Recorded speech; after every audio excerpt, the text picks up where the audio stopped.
with the poor people କାଇଁ ଭିକ ମାଗିବୁ ଆପଣ ପୁଅର ଟଙ୍କାଟେ ନାଇଁ ଟଙ୍କାଟେ 1000 ଏକର ଜମି ଗୌତମ ଆଦାୟ ନେଇବ ଟଙ୍କାଟେ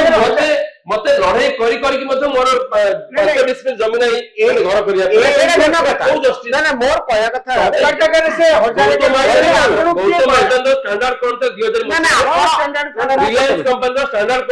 କଣ ଆଜି କେତେ ଗୋଟେ ମିନିଟ ଆପଣ this is nothing ଆପଣ ହେଲେ ଟ୍ରେଡ୍ ୟୁନିୟନ ହଉଛି ଶ୍ରମିକ ମାନଙ୍କ ରକ୍ତରେ ତିଆରି ଆପଣ ହେଲେ ଟ୍ରେଡ୍ ୟୁନିୟନ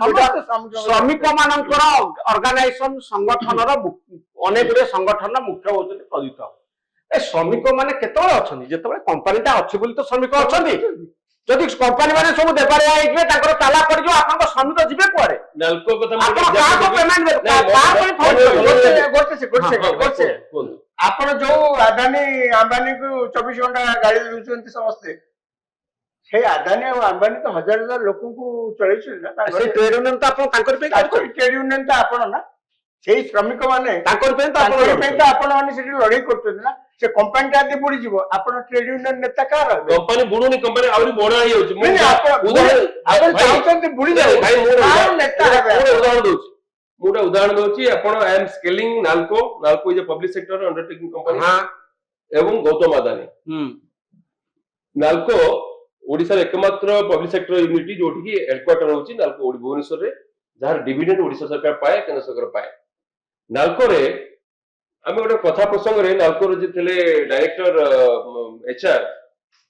से रिटायर्ड हिस चलेनी गोटे कथा आमे जाइथिलु गोटे डेलीगेशन रे से हम कहिले आपण जानछंती मो ड्राइवर दरमा मोठू बेसी बेला बेला हे जाउची मो कहले आमे विश्वास करलु आपण जोक करछन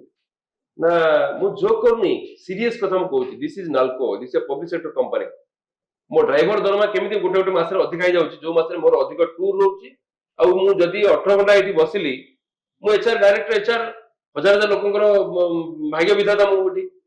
मु जदे एठी 18 घंटा बसिली ऑफिस रे तार ड्यूटी आउची 8 घंटा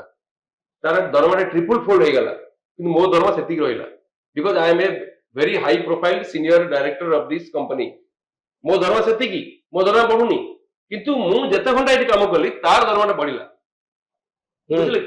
नालकोर गोटे गोटे कोन आपन पॉइंट वो पॉइंट होउची किंतु गौतम अदानी कंपनी कोनटा होउची बढ़ु नाही दरमा के जानला कोन बढ़ुनी गौतम अदानी कंपनी बढ़ुनी बिना बढ़े लोक काम को प्रथम कथा ला से सब कंपनी माने से सब कंपनी माने यूनियन नाही यूनियन को भांगी दोछन से माने सब रे नहीं यूनियन को भांगी दोछन बहुत कॉर्पोरेट हाउस रे यूनियन करे दोनाती केवल सैमसंग जो सैमसंग इंडिया जोठी हमर जो सैमसंग रो रेफ्रिजरेटर के रहउची जोठी की सीआई2 रो डिसिडी सीआई2 रो गत 3 मास धरि की लढी आंदोलन परे सैमसंग रे यूनियन गठन करिया पे अधिकार हमें high court Tamil Nadu high court Madras high court हमसे अधिकार देला अब यूनियन हला अब समस्त दाबी अचीव हला जदि अचीव परे प्रत्येक मासर जदि टर्नओवर देखा जिवो 6 मास तळे एटा चलथला 6 मास देखा जिवो टर्नओवर बढ़ीची प्रॉफिट बढ़ीची मालिक वर्कर मानकर इनकम बढ़ीची यूनियन हेची how it could possible they worker मन जति लेबर करे कथा करिसंती एवं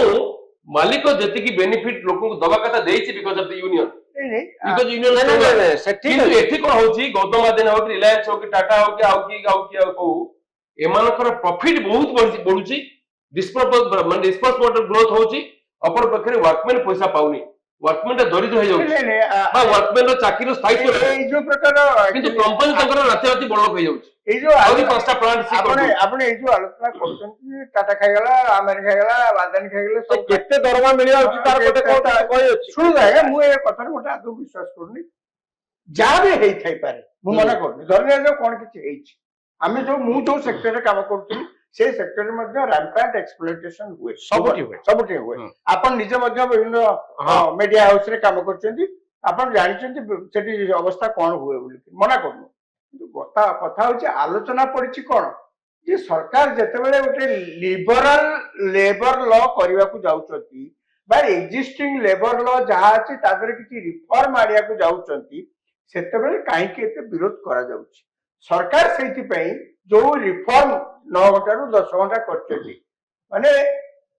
काहे के कथा करा जाइछि बोली कि से कथा मध्ये जन जानिबा दरकार इज ऑफ डूइंग काहे ना आपण सुविधारे बिजनेस करिवे आपण व्यवसाय करिया पई जदि अनुकूल ପରିବେଶ ନାହିଁ ତାହେଲେ ଆପଣ କରିପାରିବେ। ଯୋଉ ଇନ୍ସପେକ୍ଟର ରାଜ କଥା କୁହାଯାଉଥିଲା ଆଜିକା ଦିନରେ ତାଙ୍କର ପ୍ରାଦୁର୍ଭାବ ବହୁତ କମି ଯାଇଛି। ଆପଣ ଆଜିକା ଦିନରେ ଯେତିକି ଅନ୍ତତଃ ଭାବି ପାରୁଛନ୍ତି ଗୋଟେ ବିଜନେସ କରିବା ପାଇଁ ଇନ୍ସପେକ୍ଟର ରାଜ ବେଳେ ଆପଣ ଚିନ୍ତା କରିପାରୁଛନ୍ତି।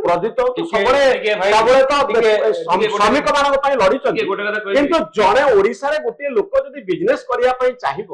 ଗୋଟେ ଛୋଟିଆ ଏଣ୍ଟରପ୍ରେନ୍ୟୁର ହବ, ସେ ଅଭିଜ୍ଞତା ତ ପ୍ରଦୀପ ବାବୁଙ୍କର ନାହିଁ। ସିଏ କୋଉ ପ୍ରକାର